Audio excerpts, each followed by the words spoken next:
Hello, and welcome back to another episode of the Secular Homeschool Revolution Podcast. I am your host, Ashley.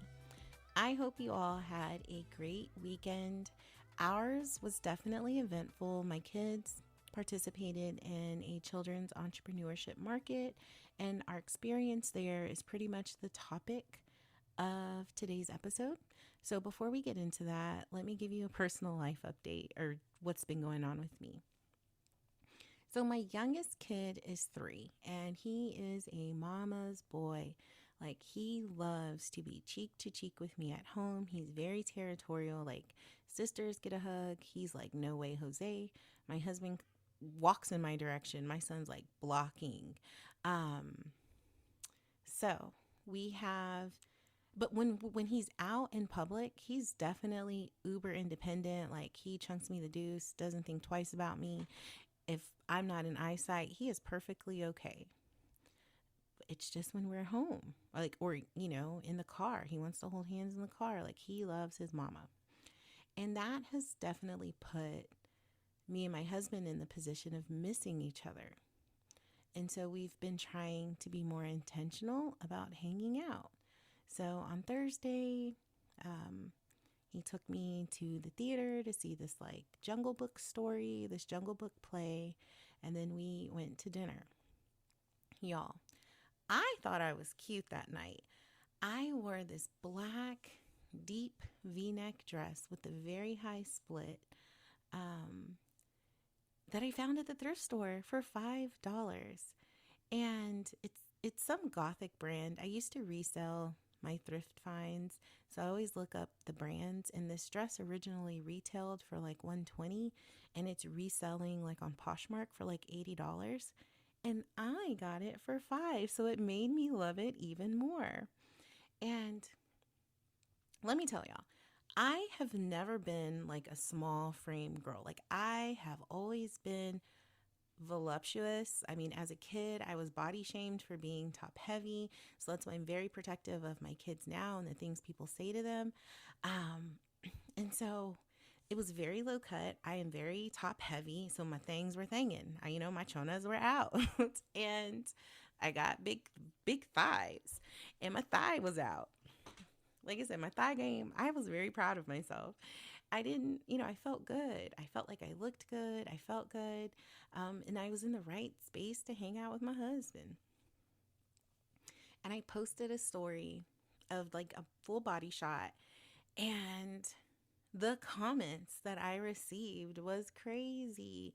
I mean, there was several people who had a whole lot of audacity to tell me, or just the fact that they felt entitled to say something to me oh, I didn't realize a homeschool mom dressed like that. Or I didn't realize a mom of 3 that was appropriate to wear. Does your husband know you're dressed like that? Yes, he's in the story. If you would have waited 5 more seconds, he would have been there. But even if he wasn't, I can dress how the heck I want to dress. I can show up how I want to show up.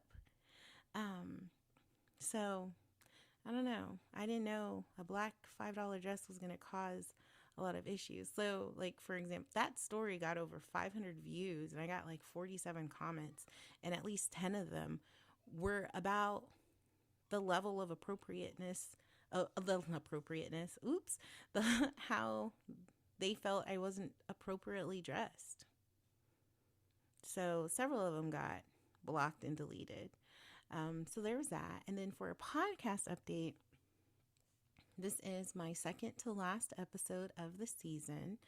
And when I was looking for topics to discuss for this week, before I decided to talk about our weekend experience, I went back and listened to some older episodes. You guys, it was a little cringy. It was. But for the most part, I was glad I started, because that's always the hardest part. And, listening to the different episodes where I was excited to have 10 followers, I was excited to have 25 followers, and, now I have 149. That's insane. And all because I started. And the comments that I've received, you can see some of the comments on my Instagram or on YouTube videos. They have been motivating for me. So thank you for following. Thank you for sharing. Thank you for following on all the different platforms I'm on. The support means the world to me. I will say my YouTube hasn't grown at all. And I guess I'm just not focused. I'm okay if YouTube doesn't grow. I have a platform that's working for me. I do need to get on Apple. If it's not, I need to write it out on my list. Let me write it. Because if it's not on my list or my to-do list, it will not get done. And then I will think about it a month from now and, oh crap, I should have done X, Y, Z. So I do struggle with that. So if it's not a list, it's probably not going to get done. So anyway, I wanted to celebrate my progress and my growth, and most of all, just celebrating that I started.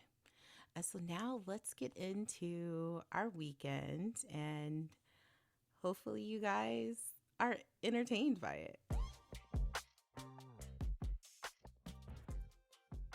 So my kids have been doing, kid entrepreneur fairs, kid business fairs for the last few years. And, I've been wanting them to just kind of develop what they're interested in, like a product that they're really passionate about. Parker, my oldest, for the last year has been very passionate about bookmarks because she's developed her love of reading. She calls them book accessories. And so I saw that there was a kids entrepreneurship market being advertised on social media. I looked at the flyer. I signed both of them up. Parker did book accessories, Rainbow & Co. Kari did Kari's Clay Couture earrings. She does polymer clear earrings. And when we get there Saturday to sign in, it had Tuttle Twins as the sponsor of the event. Now, I didn't see that anywhere on the flyer because that would have been a lot of red flags for me because, we're a very secular family. And if you know anything about Tuttle Twins, they're very problematic, very whitewashed, very Christian, which doesn't align with our family. So I felt like I was bamboozled. And I went back and I looked on the flyer and it wasn't mentioned on the flyer. So on the flyer, it just had a direct link to sign up. And I guess I could have done more due diligence to see, but I didn't. So after I see that we signed in, I pulled my kids to the side and I explained to my husband what Tuttle Twins was. And he was like, oh, well, this is going to be interesting. And I said, hey guys, this is probably going to be a very conservative crowd. So if you are comfortable, we can stay. If not, we can leave, but we're here. And Parker, with her book accessories, her bookmark designs, her most popular bookmark is a Read Band Books. And it says Read Band Books in very red, bold font. And then it has rainbow fists on the bookmark. So I told her, this crowd might not appreciate this bookmark. You may not have it displayed because she had a book, of course, the book she has open was a banned book, and she had her bookmark on the page as just a display. And I said, you may not want to have that one, because I didn't, she's a kid and you never know how adults are going to act. So I was doing that in a protective space for her. And I said, but if you're feeling spicy, you can leave it up there. So she looked at me and then she goes, I'll think about it. And then after she was set up, she goes, Mom, I'm feeling spicy. So I said, okay, we're going to do this. And there were lots of people with Let's Go Brandon shirts and hats, Trump 2020 hats, Trump 2024 hats. And the people to the left and right of me were classical conversation homeschoolers and Becca homeschoolers. So yeah, that was the community that was there. There were not that many people of color. And even, it was, for being around San Antonio, there wasn't that many people of color there or kids of color participating. So we're there and traffic starts picking up. And of course, this man, big, palm colored man with a Trump 2024 hat, was walking. And he's like walking, checking out table by table.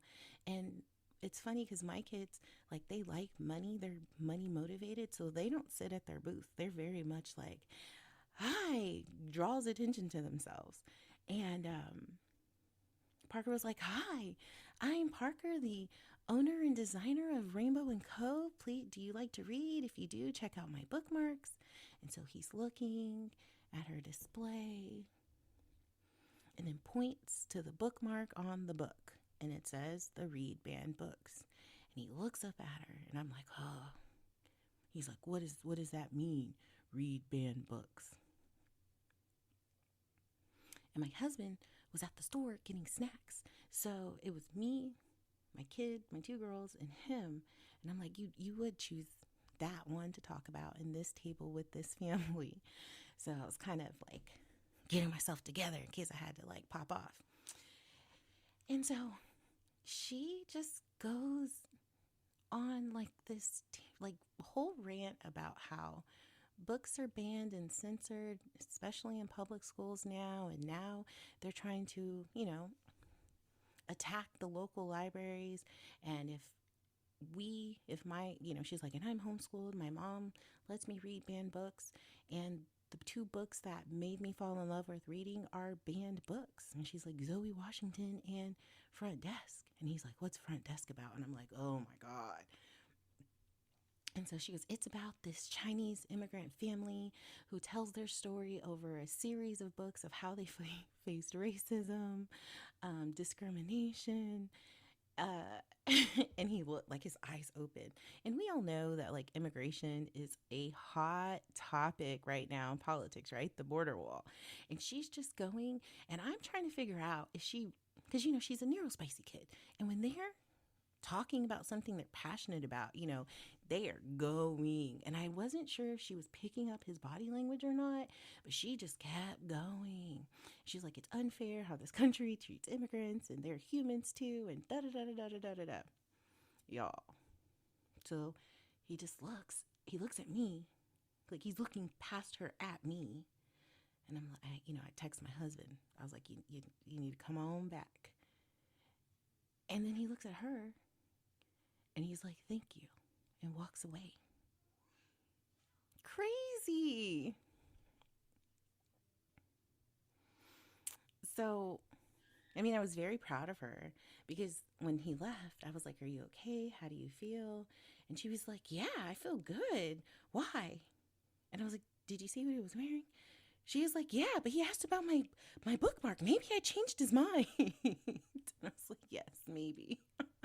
But when you are talking to your kids and you don't know what they digest or what they understand, and she fully understood the assignment. So I'm so proud of her. They both did really well. The biggest feedback that they got was that they were very assertive about their sales and like talking to people, and you could tell they knew their product. Several people said, oh, we went to a couple of the other kids' booths and you could tell their parents helped them or their parents did it because they couldn't answer any of the questions. She's like, but I can tell your kids really did their own work. And I said, yeah, they did. I said, if they don't work their business, I'm not working it for them. Or we wouldn't be out here on this hot date because it was like 107. And then the other thing was, it was from 9 to 2. And like every hour on the hour, I was being annoying. And I was like, hey guys, we can leave. It's okay. And they're like, no. So I thought it ended at 1. So my husband started breaking things down because he was over it. And then I break down and the lady that's running it, and she was like, well, it ends at 2. And the sponsor asked that no one leaves early. And, there could be repercussions. And I'm like, that's okay. I'm okay with that. And we left. So, they're having another one closer to where we drove out to, but we definitely will not be signing up for that again. Oh, the other thing I wanted to mention was I'm, walking around to the different booths because you guys, I can talk to the wall. Like I am a social butterfly. So I'm finding everyone's stories out, their homeschoolers, how long they've been homeschooling, what, part of town they're from, and if they're a part of co-ops. And so I'm very proud of the work we're doing with For the Culture. So I explained to them we're in For the Culture, and we center black and brown voices. We believe in social justice, decolonizing history. And like, you guys, you could actively feel the small talk conversation dying out. And it like went from like full sentences to like a tight-lipped mouth. And okay, we got to get back to our booth. Then my husband looks at me like, you know what you're doing. And I'm like, hey, I might be finding someone who's looking for a secular, diverse, and inclusive space, who's wanting to learn more about being an ally. So I'm just, doing my best to spread the message.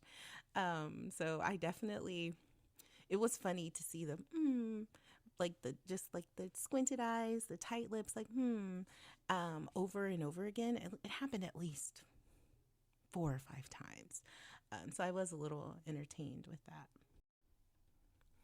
Okay, so now on today's topic, reading books and how they can be powerful tools for dismantling systems of oppression in your homeschooling journey. I feel like I've touched on this a little bit before, but man, I just love books and I love the power of books. And I hope, if anything from this podcast, you hone in on like reading books isn't just about literacy, right? It's about building empathy. It's about understanding different perspectives, having access to different stories, just learning about the world beyond your immediate experience. So, one of the best ways to approach this is by intentionally choosing books that challenge the status quo. There was a question recently in one of the national secular homeschool groups about, do you censor your kids' books? I don't censor my kids' books. Parker has been really into first crush books. And I think those are sweet coming of age stories where like the main character is experiencing their first crush and like all of the emotions that come with it. And I think with her age, that's definitely like age appropriate. And what I love about it is that she's just not reading stories about straight love interests. She's also exploring the LGBTQIA characters' experiences. And I'm really proud of her for exploring these stories with an open heart. And we've had some really great conversations about the feelings these characters go through. So whether it's like a girl crushing on a boy or a girl crushing on another girl, I've asked her, what are the differences in these stories? And she said something that it struck me. She said, well, Mom, these stories are very similar. The characters feel the same things: excitement, anxiety, nervousness. And it doesn't really matter who they're crushing on. The feelings are the same. And I think that's a really simple observation. And it's a reminder that love in all its forms is a universal experience. And when she's reading these stories, she's not only getting to experience the thrill of first crushes, but also learning that love and attraction can look different for different people. And I think that's pretty normal and it's valid. I know there's lots of people who would disagree with me in letting their kids have access to those stories. But I think it helps our kids understand that love isn't limited by gender or sexual orientation, and that everyone deserves to have their story told. And it also normalizes these experiences so that our kids can grow up knowing that love is love and that it's something to be celebrated.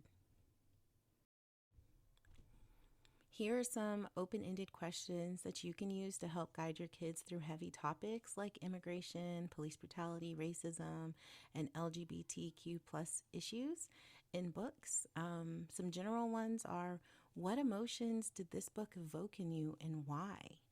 I know a few characters my kids had to be talked through on like why they were missing the character or why they wanted another book. And it was almost like they wanted to talk about them missing the character or grieving no longer having access to that character. And just us having a conversation about it helped normalize those feelings. And I'm like, you really, really, that character really resonated with you, and that author wrote the heck out of that character. So those were both good things. How do you think the characters felt about their experiences? Why do you think they reacted that way? Were there any moments in the book that made you feel uncomfortable or challenged you to stretch your own personal views, and why? For more specific questions, like for immigration, you could ask, what do you think it would be like to leave your own home and move to a new country? What challenges do you think you would face? How do you think immigration affects families and communities? What do you think the positives are? Are there any negatives? For police brutality, how did the characters' experience with the police make you feel?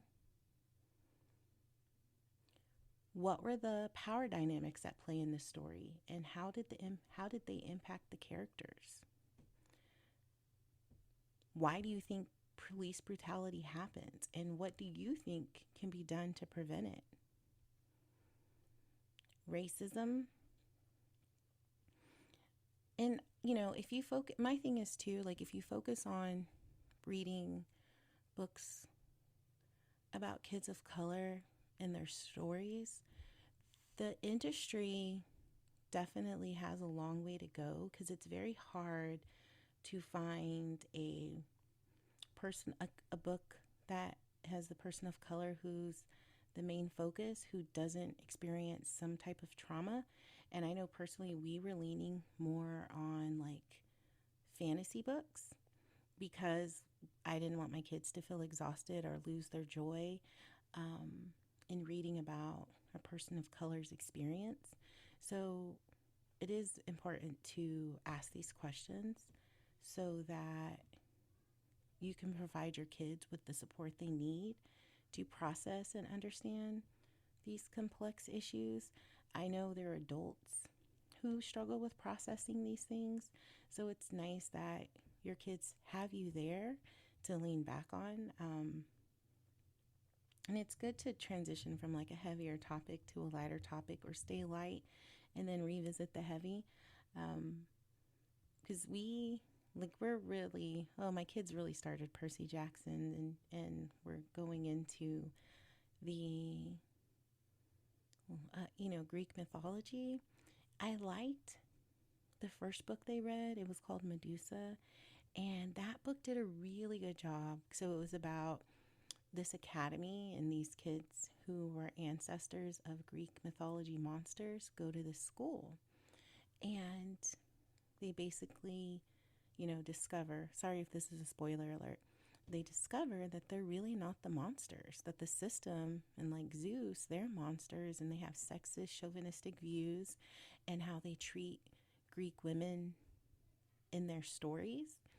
I liked that point of view, right? And so then they got into Percy Jackson, which it's here nor there for me. It's definitely different than what they've been reading, but it is a lot more lighthearted than The Hate U Give.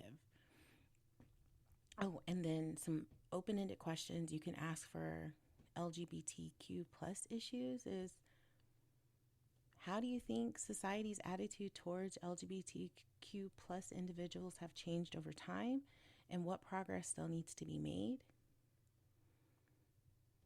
How do you think the characters' identities influence their relationships with others in the book? And how did the characters in the book cope with the challenges they faced? And also, if you're not comfortable with some of these questions, it's okay to lean on the internet and ask for support for yourself, because a lot of us are parenting and learning and teaching our kids way differently than what we were taught and were encouraged to read. So don't always feel like you have to have the answers. I don't. I lean on Google quite a bit, or Goodreads as well. So, but leave space for your kids to get to know different stories and different perspectives. Okay, so another thing you can do is create a project around like the book with the heavy topic. So, for instance, when Parker and her dad were reading Ghost Boys by Joel Parker Rhodes. So, this book, it deals with racism and police brutality and social justice. So, what he did was he asked her after, when she was reading the book and after she finished, to create a list of questions that she would like to ask an activist. And he took her to interview a local activist from San Antonio, Mario Marcel Salas. Y'all, so we're in year 2024. I started following this man when I lived in Dallas, like on social media, on YouTube, because it was like 2011. He was the first person that I resonated with who was a Black and Mexican activist and speaking from both sides of the lens. So, like, if you are biracial, I think that there's a lot of similarities in the Black and brown community. And when you're biracial, you really get to see it. And I watched his like a lecture he did on colorism in the Black and brown community, and these were things that I had seen and I like talked about closely with other people. But he was the first person I saw publicly acknowledging and talking about how, um, you know, colorism happens in both communities and how detrimental it is. And so I'd been a fan. So then when we moved to San Antonio and my husband was working on this like social justice charter school, I was like, oh, you have to approach this man. Like, and I fangirled, like, you have to approach him. I think he would really like what you're doing. And this is me speaking from the point of never meeting this man, just, watching all of the content he has on YouTube. And so my husband reached out to him and they ended up working together on a few projects. So that was exciting. And I definitely embarrassed myself. I was like, oh my gosh, you are Mario Marcel Salas. And I looked like a geek. um, but it's funny how life works that way. And you guys, I still have not had like a coherent relationship with this man. Like, not relationship, but like conversation with this man. So I have a ways to go, I think. But Parker was braver than I was because Anthony took her to interview him and he did a video recording of it. So she dressed up like she was a reporter and she asked him some questions and like about his work with different social justice organizations, movements he's been a part of. And it was cool. Like, she may not fully understand what she was exposed to at that moment. And I hope it did plant some seeds that, change can happen. The work is there. But it's a lot sometimes, right? I know we all are. Most of us, I don't know, but most of us are trying to expose and raise our kids differently than the way we were raised, right? And so the fact that she had like this local legend, like I think he's won an award of like local legend, and she got to like pick his brain was incredible. And I hope when she's like 20, 4, she'll look back and, at 11 and think, wow, my parents had me interviewing activists. So if you wanted to do a project like that, I'm sure locally you could look up social justice organizations, people who are doing work in the community. And I like what I've learned, especially like doing the work through our co-op, is send a person a message on their social media page, send an email. A lot of times they'll get back to you, whether it's a yes or a no. You still ask. You might miss out on an opportunity by not reaching out to them, but that's definitely. Or you can get your kids to like volunteer with the organization. They'll pick up gems just being in the community of activists.